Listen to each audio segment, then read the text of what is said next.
바울은 처음에 예수님이 누구인지 정확히 잘 몰랐던 것 같습니다. 그러나 이 예수님을 믿는 사람들을 잡으러 다메섹이라는 곳에 가다가 큰 빛을 보고 그리고 그 안에서 예수님의 음성을 듣게 되죠. 그리고 그때 눈을 멀게 됩니다. 사람이 이렇게 안 보인다는 것에 대해서 한번 생각을 해보셨는지, 껌껌한 데에 조금만 있으면 이 두려움이 찾아오고, 근데 멀쩡했던 사람이 눈을 이렇게 뜨고 있다고 생각하는데도 앞이 보이지 않는다. 이것은 무엇을 의미할까요? 자신이 보고 있지만 그것이 참된 것이다라는 것을 모르는 어떤, 내가 보는 게 다가 아니구나. 그러면서 바울은, 그때는 사울이었죠. 눈 먼 상태에서 내가 여태까지 본다고 생각했던 것, 내가 여태까지 안다고 생각했던 것에 대한 생각이 바뀌게 되죠. 그리고 나서 3일 동안 식음을 전폐하고 이제 자기가 만난 그 예수님을 전하기 시작합니다. 그래서 이 바울이 선교 여행을 막 딱 하다가 데살로니가라는 곳에서 말씀을 전합니다. 그런데 똑같이 유대인이었던 이 데살로니가 사람들이 예수의 얘기 무슨 얘기예요? 예수가 죽었다, 다시 살아났다. 그가 하나님의 아들이다. 이런 얘기를 하니까 유대인들이 받아들일 수가 없습니다.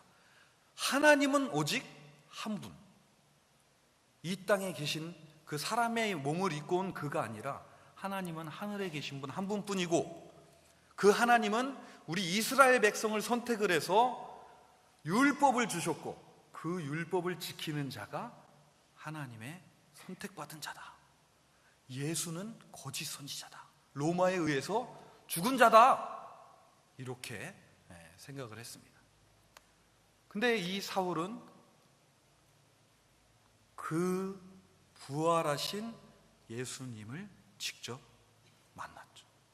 부인할 수가 없는 거예요. 그래서 그 회당에서 그 얘기를 하다가 결국엔 쫓겨납니다. 쫓겨나서 그 옆에 지방 베레아라는 곳에 가서 말씀을 전해요. 똑같은 말씀을 전했는데 이 사람들은 잘 받아들입니다. 그러면서 어떻게 해요? 성경을 뒤져보면서 이게 정말 맞구나.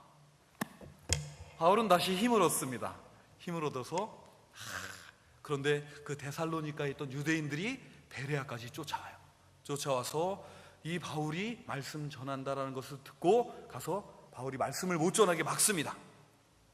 그때 바울이 그 사람들에 의해서 해변 가까이로 피신을 하게 되죠. 그때 같이 갔던 사람이 바로 디모데와 실라라는 사람이에요. 이렇게 셋이서, 그리고 이 누가라는 사람, 사도행전을 기록한 그 사람도 아마 함께 있었던 것 같아요. 같이 이 말씀을 전하다가 실라와 디모데는 거기에 남고, 그리고 바울은 혼자 피신을 합니다.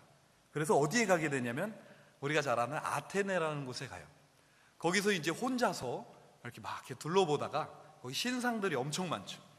그런데 그 중에서도 알지 못하는 신에게라고 하는 그 신상을 딱 보고선 마음에 격분합니다. 아니, 이렇게 신들이 많은데 어떻게 하나님을 모를 수가 있는가?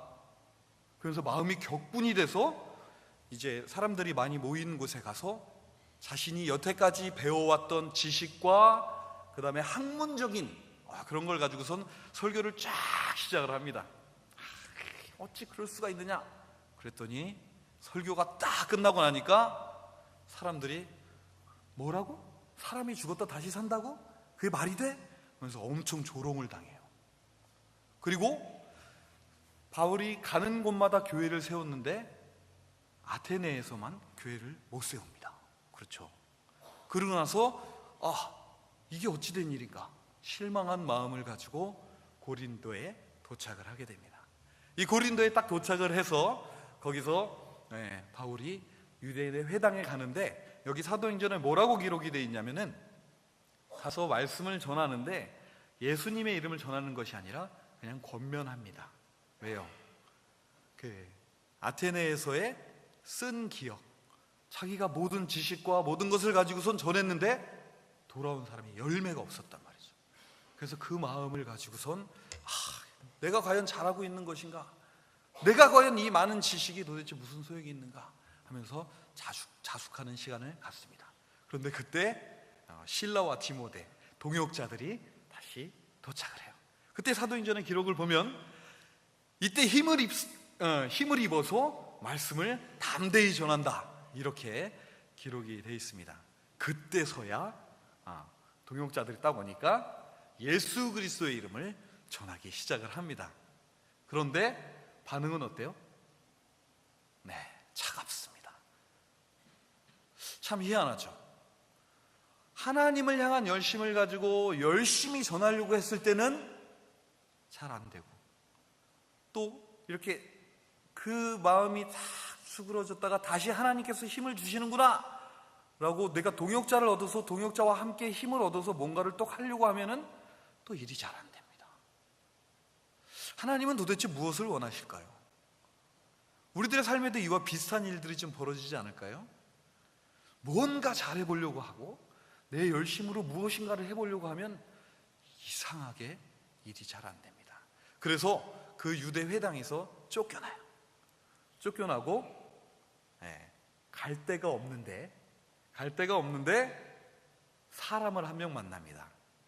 그 회당에서 말씀을 전하고 쫓겨나서 갈 데 없다가 그 회당 옆에 살고 있던 디도 유스도라는 사람을 만나서 그 집에서 유숙을 하게 돼요. 이 사람은 유대인이 아닙니다. 로마 사람이에요. 우리가 읽은 지금 디도서는 바로 이러한 배경 속에 시작이 됩니다. 그때 바울을 자기 집으로 영접해서 바울의 말을 듣고 예수님을 믿기로 결심한 사람입니다. 그리고 이 결심한 사람이 바로 디도고, 그리고 이 디도와 함께 그 회당장 그리스보라는 사람이 예수님을 영접을 하게 돼요. 그리고 나서 이 디도와 그리스보의 도움을 얻어서 고린도에 교회를 세우게 됩니다. 그냥 회당 없이 아무 곳에나 가서 이렇게 전하던 그 사람이 여기서부터는 이 바울이 1년 반 동안이나 머물면서 말씀을 전하게 돼요. 그래서 고린도 교회가 세워지게 되죠.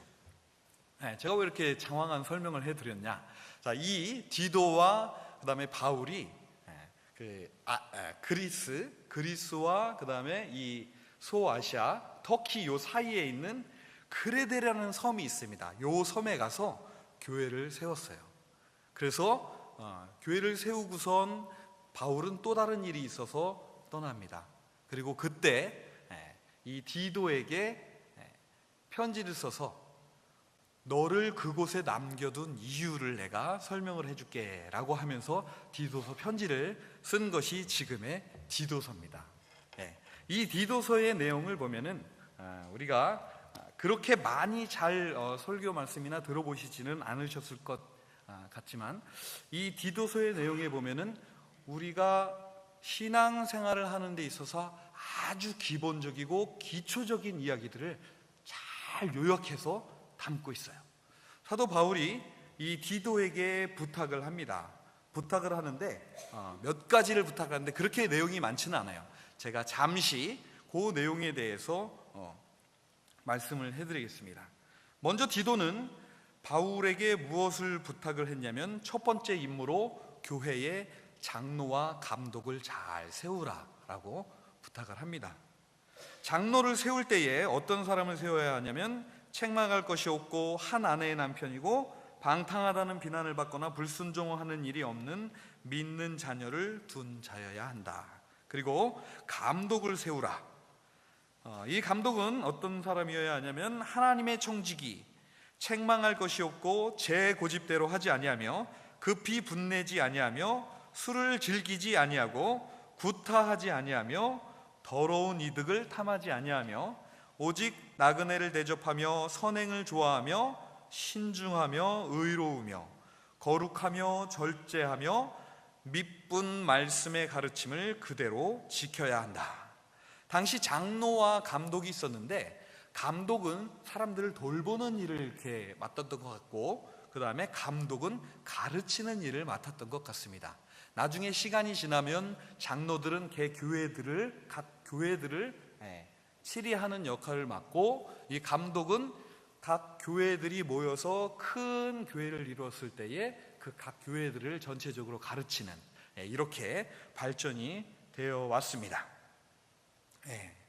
자, 그리고 두 번째 임무는 모든 성도들의 삶에 대해서 교훈을 해주어라, 이렇게 부탁을 하고 있습니다. 그 대상으로는 늙은 남자, 늙은 여자, 젊은 여자, 젊은 남자, 이렇게, 그리고 마지막으로 종에 대해서 기록을 하고 있습니다.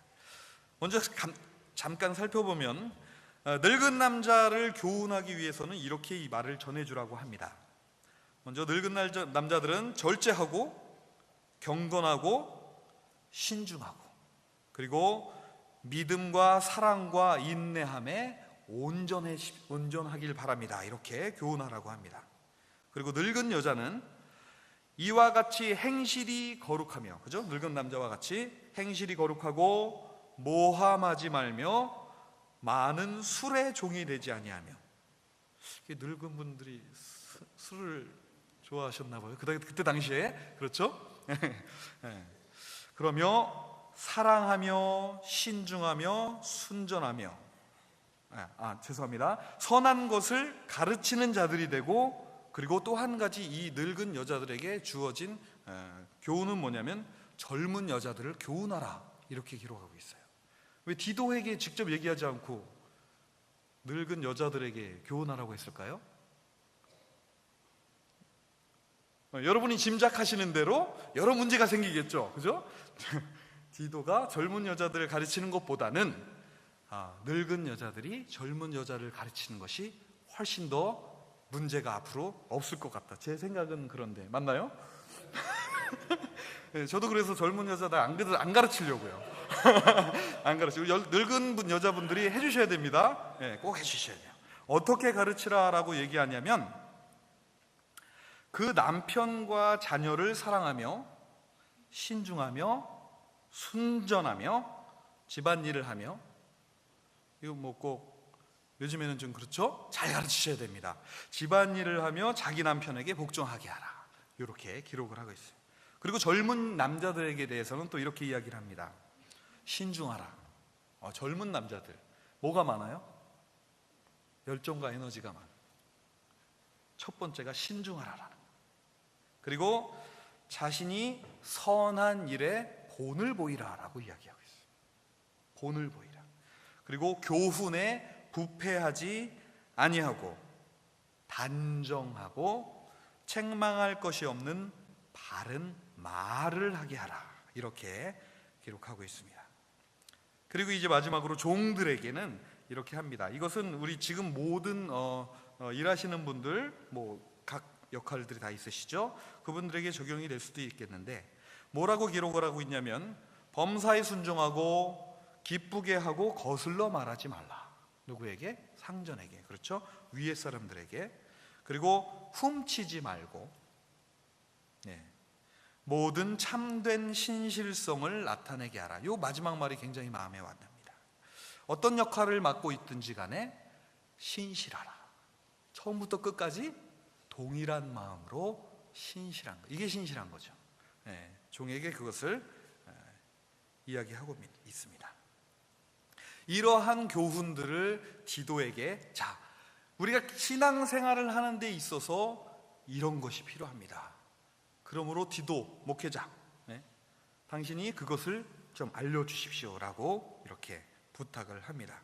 그런데 왜 이러한 것을 해야 되는지에 대해서 바울은 디도에게 설명을 하고 있는데, 2장 14절에 보면은 하나님께서 자기 백성이 되게 하기 위함이다. 그리고 이 교훈을, 하나님께서 주신 그 교훈을 지키는 사람이 그 선한 행실로 인해서 다른 이상한 행동들을 하는 사람들 가운데 빛이 되어야 된다. 그런 이야기를 이제 하고 있습니다. 자, 그런데 거기까지 얘기하고 나서 끝이 아니라 이제는 범위를 조금 더 확장해서 어디로 나가냐면은 마지막으로 이제 한마디 더 하는데, 그것이 우리가 오늘 읽은 그 본문입니다. 이 3장에서 어떻게 시작을 하냐면, 너는 그들로 하여금 통치자들과 권세 잡은 자들에게 복종하며 순종하며 모든 선한 일 행하기를 준비하게 하며. 자, 이제는 교회 내에서 성도들과 그 다음에 사람들 개인 간의 역할 가운데서의 어떤 세움에 대해서 이야기를 하고, 이제는 국가, 그죠? 좀 큰 범위에서의 이야기를 하고 있습니다. 통치자들, 권세 잡은 자들에게 복종하고 순종하라. 여기 의문을 많이 가지고 계시는 분들도 많이 있습니다. 그렇죠? 왜냐하면 그렇지 않은 나라들이 많잖아요. 복종하고 순종하지 못할 그런 나라들이 굉장히 많기 때문에.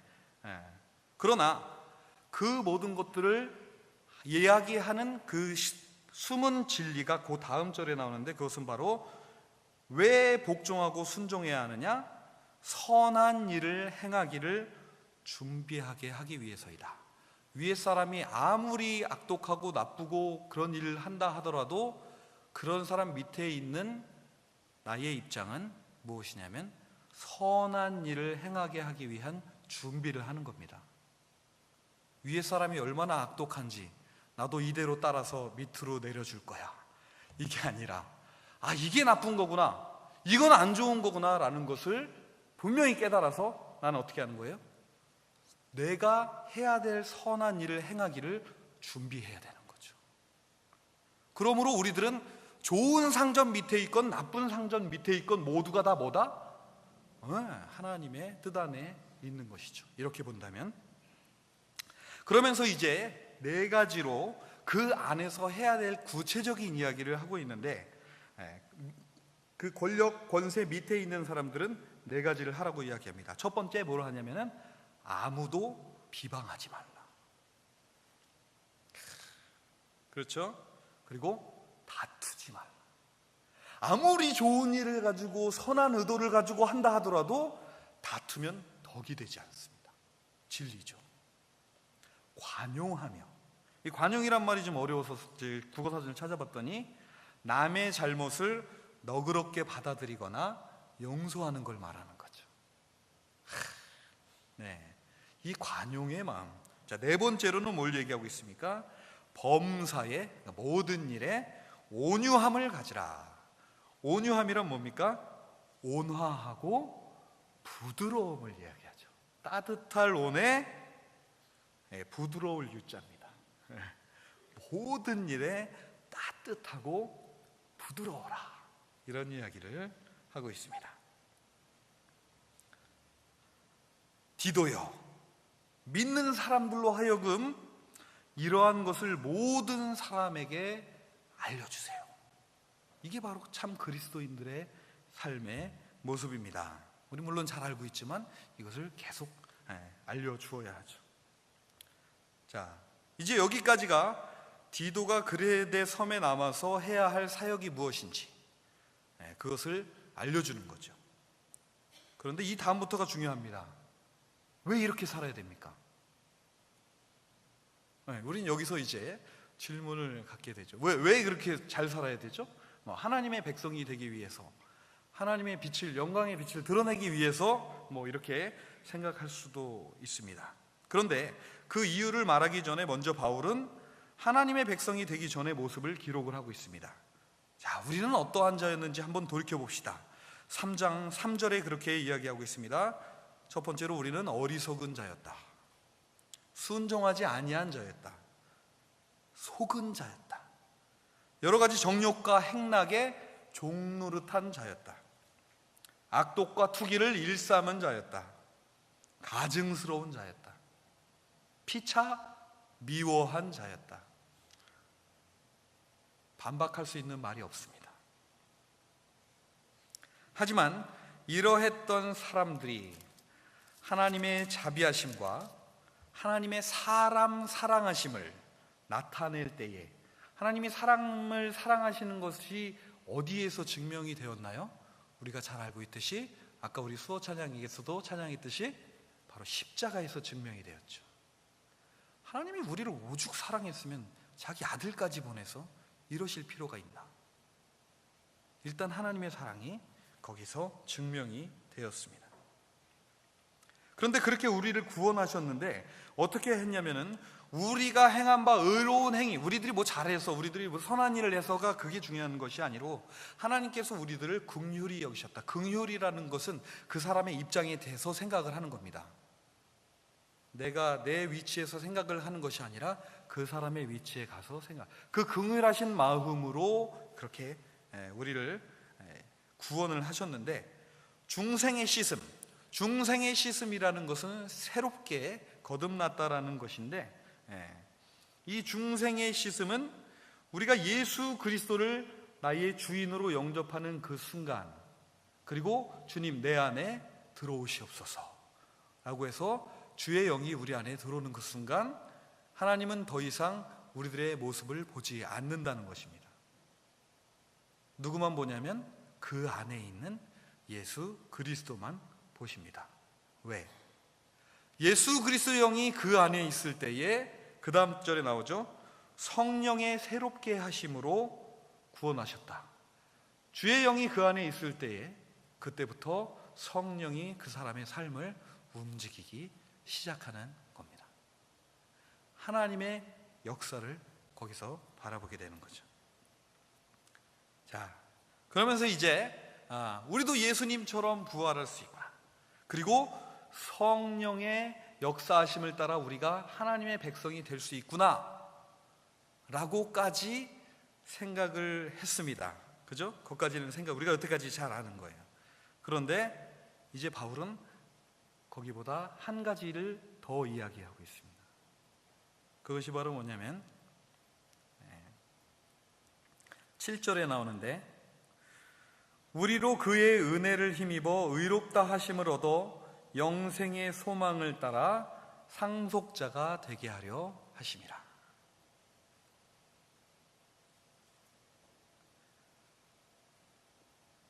하나님의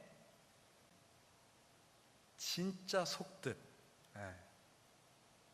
예수님이 여러분을 위해서 십자가에 달려 돌아가시고 죄를 없게 해주시고 여러분이 이 땅에서 잘 살게 하시고 천국도 가게 하셨어요. 근데 거기서 한 가지가 더 있는 건데, 천국 백성까지 뿐만이 아니라 하나님은 우리를 상속자로 생각을 하신다는 거예요. 사탄이 하나님을 거역하는 순간이 언제인 줄 아십니까? 하나님이 사람을 만들기로 작정하셨던 그 순간이래요. 사탄은 자기가 하나님의 나라를 상속받을 줄 알았답니다. 그러나 하나님은 사람에게 하나님의 나라를 상속해 주시기로 작정을 하셨어요. 창세기 처음부터 요한계시록 마지막까지 왜 지지고 볶고 이런 일들이 벌어지나요? 하나님이 만들어 놓은 그 하나님의 나라를 누구에게? 바로 저와 여러분에게 상속해 주시기 위해서.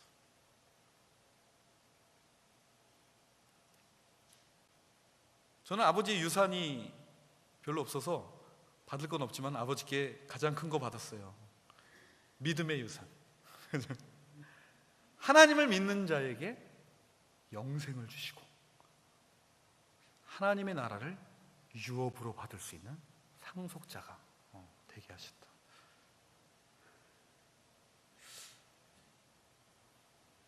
이 상속에 대해서, 또 천국에 대해서 우리가 얼마나 믿고 있는지, 얼마나 생각을 하고 있는지. 그렇다면 우리가 이제 그 교훈으로 다시 한번 돌아가 봅니다. 그 교훈들은 왜 준 거예요? 상속자에게는 세 가지 종류가 있습니다. 상속자, 첫 번째는 많은 유산을 받은 사람이 그 상속을 받아서 재산을 잘 지켜나가는 사람이 있어요. 두 번째는 그 재산을 받아서 더 잘 키우는 사람이 있습니다. 세 번째는 어떤 사람이 있어요? 패가 망신한 사람. 그렇죠. 상속자에게는 이 세 가지 종류가 있습니다. 어떤 나이 많이 드신 이제 죽음을 얼마 앞둔 그런 노인분이 자녀들과 손주들을 다 데리고 언덕에 올라가서 섰습니다. 그러면서 자녀들에게 말하기를 저기 저만큼 하고 저기 저만큼 요만큼 하고 여기 요만큼이 내 땅이다. 이거 팔면 수백억이야. 그랬더니 자녀들하고 손주들이 난리가 났어요. 와, 이야, 우리 할아버지 별 볼 일 없어 보이더니 이런 게 있었어. 여태 숨겼네. 이거 깍쟁이. 자, 그러면서 기쁜 마음으로 다 돌아갔습니다. 근데 문제는 그 다음날 생겼어요. 자녀들이 직장을 그만뒀어요. 애들이 학교 가서 공부를 안 해요. 나쁜 예. 그죠? 나쁜 예예요. 하나님이 우리들을 구원하셨으면 됐지 왜 그렇게 교훈을 하고 이렇게 해라 저렇게 해라 왜 그렇게 살려고 하는 거예요? 상속자로서 하나님께 받은 유산을 어떻게 해야 돼요?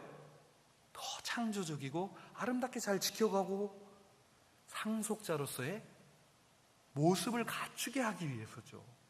우리 아까 찬양 때 찬양했잖아요. 소망을 주시는 주님은 왜? 우리의 소망이 뭐예요? 하나님 나라를 기업으로 받는 거죠. 그런데 그걸 받을 사람들이 직장 때려치고 공부 안 하고 그거 어떻게 관리하려고 그래요? 그 많은 재산을. 안 되죠. 안 됩니다. 안 될 일이에요. 누가 좋아해요? 그러니까 사탄이 뒤에서 욕하는 거죠. 그거 봐라 쟤네 만들어놨더니 하나님 얘네 이런 애들이에요. 아니, 손가락이 이게 아니고 아무튼 얘네들은 이런 애들이에요. 하나님 어찌 얘네들을 사랑해서 십자가까지 말이 됩니까 하나님? 지금도 그러고 있다고요. 이 안타까운 마음을 바울은 알고 있었죠. 전하려고 하는데 안 받아들이니까. 이 디도서는 1장, 2장, 3장으로 기록이 되어 있는데 앞에 막 얘기를 많이 하고 이 3장 마지막에 가서 이 얘기를 하는. 그런데 여러분 하나님 나라를 지금 상속받은 자들이죠 여러분. 다른 분들에게 가서 말하지 마세요. 조용히 가지고 계세요. 사탄이 시기합니다. 그래서 어떻게 하려고 그래요? 자꾸 넘어뜨리고. 봐라 야 네가 무슨 상속자냐. 입을 다물고 조용히.